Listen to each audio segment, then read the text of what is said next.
All right, so let's start. Welcome everybody to our member to member session.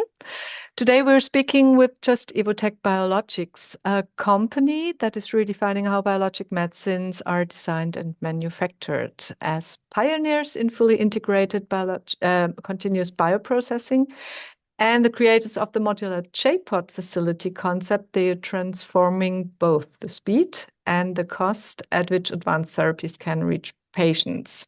And we're going to explore today how their technology works, what makes their approach so innovative, and why these developments matter for our life science ecosystem here at bioRN. I'm Stephanie Füller, and I'm happy to welcome Nick Hutchinson here. He's Vice President Business Development at Just Evotec Biologics. Nick, great to have you here. Let's begin with a light warm-up. Could you introduce yourself and tell us how you became part of Just Evotec Biologics? Yes, of course. Thank you very much for the very kind introduction, Stephanie, and also the opportunity to talk here today. As you said, Nick Hutchinson. I have been with the Just Evotec organization for 2 years now, and I've always worked in the biologics manufacturing right from the beginning of my career. And as I was studying for my doctorate in bioprocessing, one of the, I've always been interested in the more innovative aspects of it. In recent years, I got particularly interested in how we could change really the paradigm around how we manufacture biological medicines. And I think continuous manufacturing is one of those key areas. So I was really pleased a couple of years ago to have the opportunity to join the Just Evotec organization. Wonderful. Thank you for this personal insights. Let's start with the company's beginnings. When and how was Just Evotec founded and by whom? And what was the vision of the founders at that time? Yeah, so great question. So Just Biotherapeutics was the original organization. And that was Mm, a company that was founded in Seattle back in 2014. So really, the company's around approximately 10 years old, 11 years old. And it was formed by a group of executives that had come out of the Amgen company. So tremendous mm, track record of manufacturing, of developing and manufacturing biologics. There was a gentleman there who was one of the leaders. He was called Jim Thomas, and he'd worked on a number of the big, successful biotherapeutics and played a leadership role at Amgen. And he and his founding team essentially wanted to put together an organization that could work with technologies that would allow protein design, the development of manufacturing processes, and manufacturing plant design to really look at accelerating the development of biologics, but also to reduce the production cost significantly. So the company then managed to raise funding. One of those key mhm. funding partners was actually the Bill and Melinda Gates Foundation. And again, there's that link because of the shared mission, really, of reducing the cost of biologics. And Bill and Melinda Gates Foundation was really around trying to reduce the cost of biologics for use in treating infectious diseases, for example, in developing countries. And then really, as the company looked to scale it, it needed additional investments. And it was acquired just before the pandemic in 2019 by Evotec, who you'll know as the Hamburg-based contract research organization.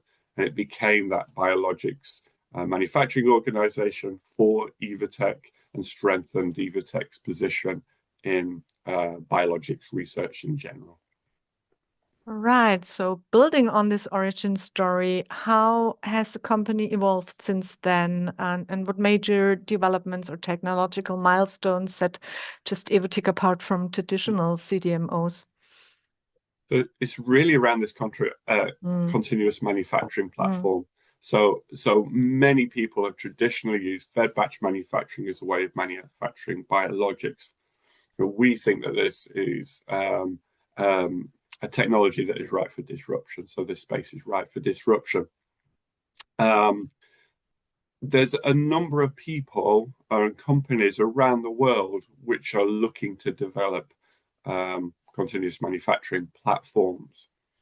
And if you search the internet, you'll find people with these platforms.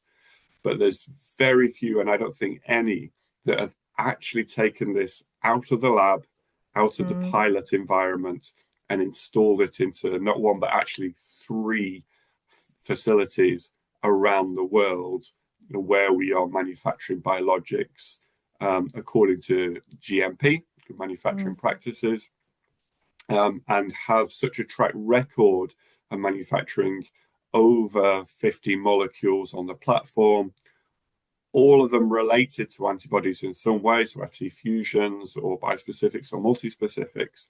But we're now getting this diverse group of molecules that we've worked on and have manufactured successfully in this way. I think that's a very unique thing that Just mm. Evotec Biologics can claim. Great. Before I move forward, I just wanted to say to the audience, you're welcome to ask your questions in the chat, and I'm going to take them later at the end of our interview, and we can just discuss the attendees' question then. So moving forward, that brings us to one of your core strengths, integration, Nick. How do you combine discovery, cell line development, process design, and GMP manufacturing? Yeah, that's right. So I think to achieve really the low cost of goods and the high Mm, productivity that the technology is designed to deliver, we need to work on a few different elements. So it's mm, not just about how we set up the production platform itself, but for example, selecting the right variant of the lead candidate is very mm, important. So we have in silico and in vitro tools that will help companies select the right candidates, or if they've already got a candidate, we can screen that for particular liabilities that will make it less manufacturable and actually help repair those by suggesting substitutions in the amino acid chain that would allow it to have greater stability. And then, as you mentioned, we've got our own CHOK1 cell line. mhm, It's a very recently developed cell line, so we have a lot of intellectual property around the vectors we use. We have our own cell culture media, which again is optimized for cost. So you can't simply take well, you could take a fed batch media and use it in perfusion, but it will be a very expensive thing to do. So that's not really necessary to have such a rich media. It makes much more sense to have a much leaner media because you will be continually supplying it into the process. It's not going to exhaust the nutrients. Then, of course, we have the continuous manufacturing platform itself. And all of this is encased, if you like, within a specially designed GMP facility, big ballroom facility with production on demand modules inside that. I think we'll probably come on to that in a bit more detail later. right. It's Yeah. really, we integrate all these technologies really to get the maximum productivity from the process. So that's already, you mentioned then the unique selling point, of course, so we can move directly forward to science and technical innovation, and let's dig a bit deeper into that side. So could you give us insights into the technological or process innovations behind your approach? What makes your science then so special? Yeah, so as I mentioned the molecular design aspect, we've applied artificial intelligence Mm, to that approach, really mm, to look at optimizing the protein structure. We talked a little bit about the cell lines already, but then we have this continuous manufacturing platform. So we have a perfusion upstream process, which we would typically run for 15 to 25 days. mm, Um, and then we are continuously capturing the product as it is created in the bioreactor. And again, this is a little bit unusual. So in fed batch, you would run it, you would have the protein sat around in the bioreactor for up to 14 days. And that can degrade the product quality because there are enzymatic and chemical processes that lead to the degradation of molecules. We're continuously removing it with a continuous capture step, and then we can continuously process that material through to the drug substance, the final drug substance. It's really important is what you're getting is very high productivity with a relatively small footprint of equipment, and that in turn allows you to manufacture in a small footprint in very small clean rooms. The clean rooms are a big cost driver, and so that can be have a lot of implications for reducing the costs. So those are really the key technologies, and what you need to do. Our manufacturing platform really uses in some ways quite conventional types of separation. For example, we use protein A resins, which if you work with antibodies, you'd be very familiar with protein A's method of capturing antibodies from cell culture. But what's really key, I think, is the automation which links these unit operations, these steps in the process together, and ensures that they work cohesively together to consistently deliver the product. Thank you very much. So a concept many people, of course, in our network are curious today to learn more about is how does your J.POD modular facility work in practice, and what benefits does it offer to your partners or clients? Yeah. So behind me is the J.POD facility in Redmond. And like I say, it's what we've built is this large grade D ballroom. So having a grade D clean room is less expensive than having a higher grade clean room. And then because we've reduced the size of the manufacturing process, because it's highly intensified, we then actually perform the unit operations within the production on demand modules. And these modules can have a higher rating, so they can be grade B for a cell expansion or for the post-viral suite, and then probably grade C for the actual cell culture and much of the purification. So although they have a higher clean room classification, the footprint of those modules is small. And that is one of the things that's driving down the cost, but it also has environmental benefits because it requires less energy to run. And then some of the other benefits, as well as cost and the environmental benefits, include the speed with which we can increase capacity.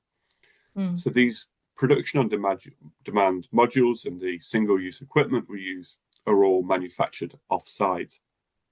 So what we can do is we can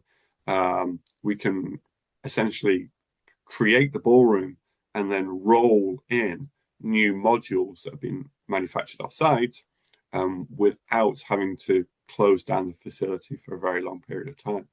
If you imagine the situation where people have kind of had difficulty predicting the demand in sales of their biologics, but need to ramp up capacity quickly, this kind of creates a really good a solution by which they can rapidly expand production, or we can rapidly expand production for them on their behalf. We can build new facilities, and again, these off-site construction techniques really allow new facilities to be brought online very quickly. So we think it really adds a lot of agility, especially in that situation where people are finding it difficult to predict how much capacity they're going to need in 5 or 10 years' time. Sounds very impressive. And we have prepared a short video. You have prepared a short video where you can get a glimpse now into the J.POD facility. Yeah, let's start.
Oh, okay, here we are back. Very impressive, the side there. Well, so let's move forward with the next question. There are no questions right now from the audience there.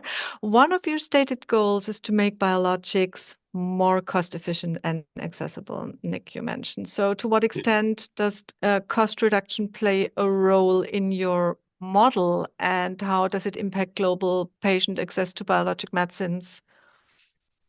Yeah, so it's a good question. I think in the past, I think it was a fair statement to say manufacturing costs didn't Mm, always make a huge contribution to the overall price, which was often linked to things like the development costs associated with the R&D and clinical development of biologics. But I think increasingly you see it as being a bigger driver. And that's because I think competition is increasing. mm, So you see competition from, so right now around the GLP drugs, for example, there's tremendous competition. I think that occurs with antibodies as well. So you see companies that are developing um, antibodies for the same indications. And so I think cost of manufacturing costs will play an increasingly important mm, role. You see that with biosimilar competition as well. mm, So, and I think we'll probably come on to that, but the increasing, that there's more and more biosimilars, which is probably a good thing for patients around the world, if we can be perfectly frank in terms of providing them with access to these medicines. But those companies do tend to compete more on price than they do on having a differentiated candidate. And then, of course, what we see as well as antibodies become more complex um, in terms of bispecifics and multispecifics, they become more highly engineered, and we see products that are so difficult to express and so fragile that we don't actually believe that they will become commercial molecules unless they can find a manufacturing pathway to get to that mm. point. We believe that our technology, being working in a continuous fashion, actually will provide that. So I think those are important points in terms of ensuring that there is greater access to medicines around the world.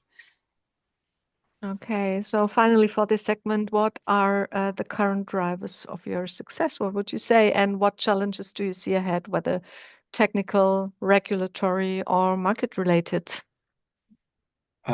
Yeah, so I think the major driver for our success is the fact that we are an innovation-based CDMO, and that's relatively uncommon, I think. I think many CDMOs are reactive to where their customers are at. They look at what how their customers manufacture, and then they implement the same technologies.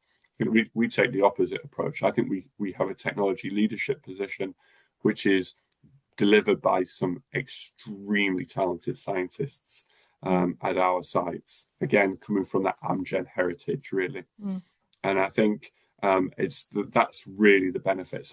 So in addition to the fact that we've got this very differentiated platform, we have scientists and engineers that have worked on projects in the past that have solved challenges related to CMC, and really ensured that molecules get first to their phase 1 clinical trials, through the clinical trials, and then on towards commercialization. I think in terms of challenges, I think there are some economic headwinds in mm, Europe that I think we're all very aware of. It's relatively difficult for the startup community to get VC funding right now. mm, It's difficult to scale biotech companies. And that, of mm, course, will have an impact on us. But the major thing for us is really being able to scale the technology effectively and get it into as many people's hands as possible. So um, we are really looking at ways of trying to provide companies with access to the technology without us having to build 100 facilities around the world ourselves. So I think that that's probably one of the big challenges we have as an organization right now. Thank you. So let's move to the news that recently got the industry's attention. You reached an agreement with Sandoz to sell your Toulouse site. Could you tell us more about this announcement and what does this transaction include? Yeah, so and it's important to clear up because some people, I think they see the headline and they instantly think Sandoz has acquired Just Evotec Biologics, and that is not correct. So Just Evotec Biologics is still open for business. We worked with Sandoz for a number of years. That's in the public domain, and we're very proud of that collaboration. It's a really an ideal company for us to work with because they have that similar mission to take biologics and provide access to biologics around the world. I believe that they really love the fact that we're delivering low-cost manufacturing, which is, again, ideal for their business. And continuous manufacturing provides companies that are looking to control product quality very carefully with a number of levers with which to pull to make sure that they get the right PQ, the right product quality. Of course, that's incredibly important for biosimilar organizations as they need to match the innovator molecules product quality attributes. So I think it's a great validation of the technology, and we're very excited about that. They were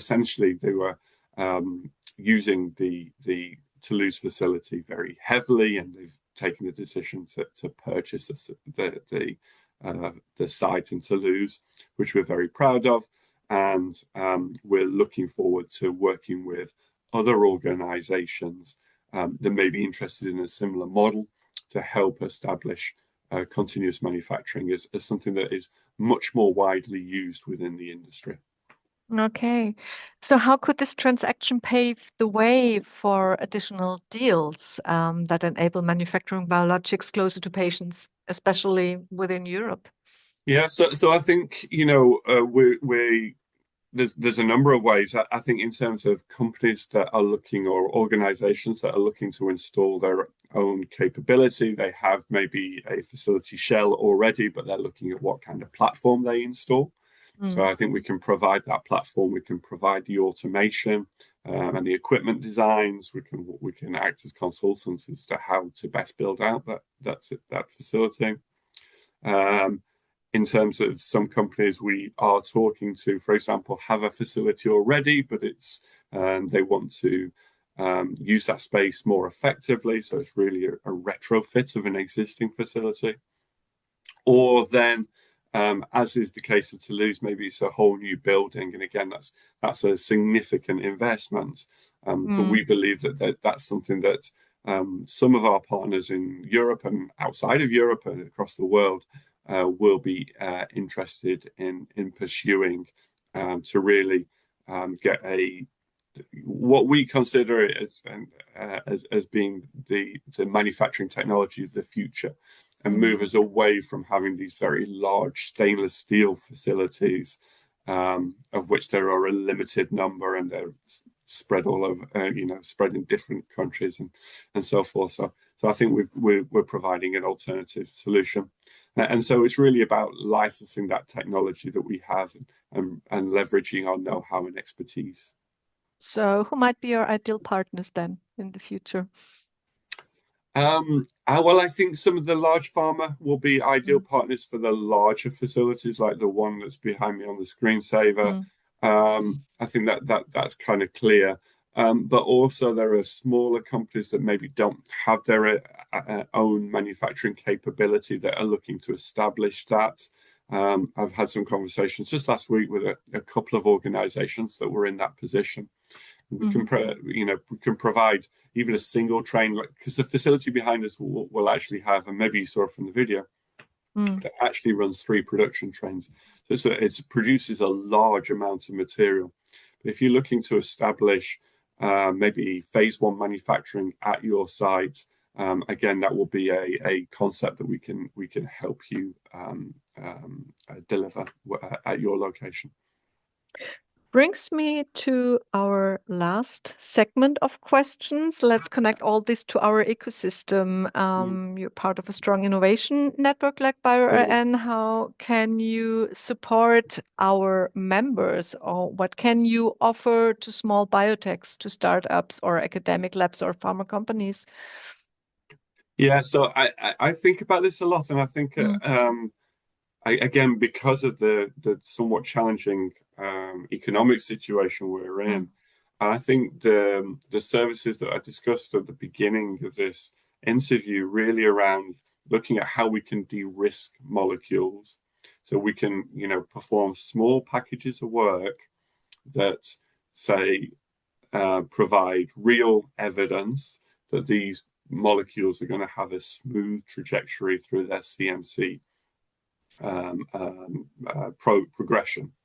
And I think that that's a very effective way of demonstrating to investors, kind of currently and in future, that you have a molecule, an antibody, or a related molecule that is ready for that journey. So even if it's challenging to raise the funding for maybe taking you to the phase 1 side of it, I think there's elements of de-risking the molecule right now is something that small companies should be really considering.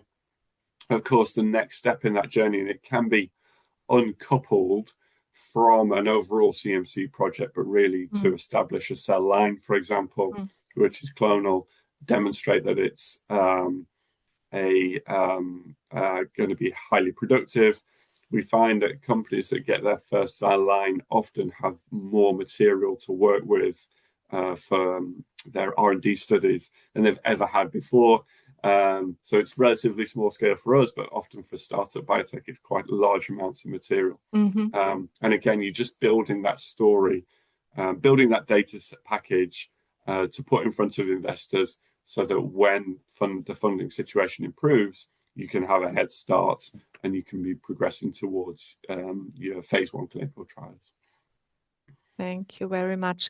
So we have one question from Jan Dirk. He says, thank you, Nick, for this very interesting session. You mentioned continuous production. Do you also apply continuous protein A capture, for example, through SMB chromatography?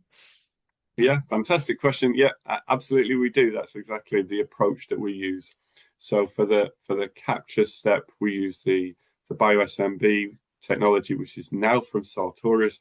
It was originally developed outside of Sartorius, but as you're probably aware, but that's how we capture the antibody protein. And then subsequent steps, we use different approaches. So we tend to use columns operated in parallel. So we don't use 3 SMB steps. We would usually only use 1 for capture, but we're finding that it works very well. There's quite a lot of heavy lifting around the automation, perhaps, but we find that it's a robust technology for capturing antibodies. So thank you for that question. Great. So, okay. Jan says thank you as well. I have one question for smaller biotechs. Process complexity can feel sometimes overwhelming. So what would you say is the biggest misconception about continuous manufacturing or intensified processes? Oh, wow. That's a good question, Stephanie. So the biggest misconception by far around continuous is that no one's doing it. So, obviously you've got a well-educated audience who will know now, especially now that is not the case. But I think there is a perception globally within the industry that continuous manufacturing is not available, that it's an R&D project that will become available in the next few years. I think hopefully what we've learned today is that is absolutely not the case. We have, like I say, we have over 50 projects manufactured on our platform within GMP, and probably there's an element that we do need to talk about, which is just the regulatory piece. So we don't currently, as we stand today, commercially manufacture with our platform. The facility, the JPod facility design, is designed to manufacture commercially, and we are going through with one of our projects, we're going through a late phase program, and we expect that to be commercially manufactured in 2026. Thank you very much, Nick. So we're coming to an end today. So my last question is, how can maybe our members of the bioRN network support you? Which types of collaborators are most helpful for you for your strategic development? Yeah, I mean, I think I'm particularly keen to be working with biopharmaceutical companies in this region. So in the Heidelberg and related regions, I think it's an area where we're perhaps not so well known. But we're really keen to work with both startups in terms of early phase development. We mentioned, the manufacturability assessment, cell line development, and then hopefully onto the phase one manufacture. But also equally, we're interested in talking to the large companies that are looking to install their own capability. So that will be and that will bring, additional antibody manufacturing capabilities to the region. And I think that will be very positive as well. And then, of course, we work a lot with consultants. So happy to have those discussions. They really plan to be at the bioRN conference in February. So maybe we can continue those conversations at that event. Great. So, and one other question came up from Sandra. Can you elaborate on the program that will become commercially available already? Well, I can't say too much because of customer confidentiality, but we have our first program that is in late phase development. So they will begin. We expect to begin commercial manufacturing for them, like I say, in 2026. But it's an antibody project. It's one that we've been working on for some years with the team. Again, we're a relatively young organization, I think, in terms of around 10 years old. So there's a bit of a time like when you start a CDMO in terms of having the projects progress from early phase through to late phase. But we're really seeing those projects reach that point now, and where we'll begin commercial manufacturing for them shortly. So thank you very much, Nick, for your openness and the depth of your insights. And I think this conversation has been extremely valuable for us and for all the participants today. And this video, as always, will be online as well. So spread the word. If you would like to just find more attendees or potential attendees that could not come today, so they will be able to just learn more about Just Evotec through the video. And with that, we close for today. See you, hopefully. Nick, we're going to see each other at the live biomedical convention. Great. And the next M2M will be announced soon. Just go on our website. You find more information about further events. And with that, I say bye-bye. Wish you a wonderful Christmas season and hope to see you soon back in the ecosystem. Thank you. Bye-bye. Thanks, everyone.